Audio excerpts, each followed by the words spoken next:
Well, this renewed debate about what kind of assistance America can give Syrian rebels really stems, I think, from the coaxing that US Secretary of State John Kerry had to do in order to get the Syrian opposition simply to attend an upcoming Friends of Syria meeting in Rome. He said he didn't want to leave them dangling in the wind and wanted to change the calculation on the ground for the Syrian regime. And since those remarks, US officials have begun to say how they've been thinking about redefining the kind of, quote, non-lethal aid they've so far been giving Syrian rebels, changing the definition of that to include things that have what's known as a dual purpose. So body armour, armoured cars, night vision goggles, things that rebels could use both to defend themselves but also in offensive action. That's still very much at the policy stage right now, and even the White House press secretary himself was very clear to be vague about that when he was asked on Wednesday.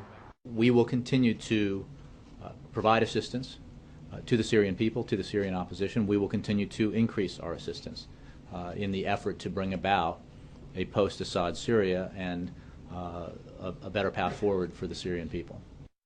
Now, there's a history of the White House wanting to stay away from even the suggestion of arming the Syrian rebels. They want heavy weaponry quite clearly.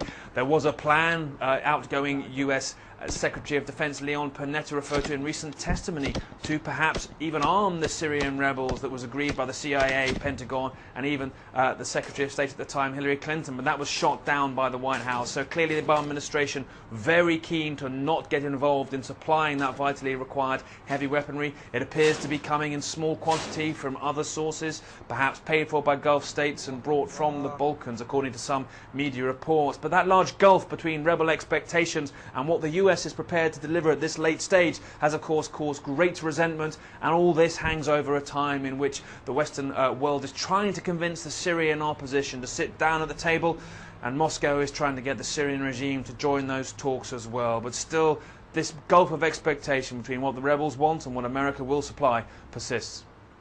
Nick Payton-Walsh, CNN, Beirut.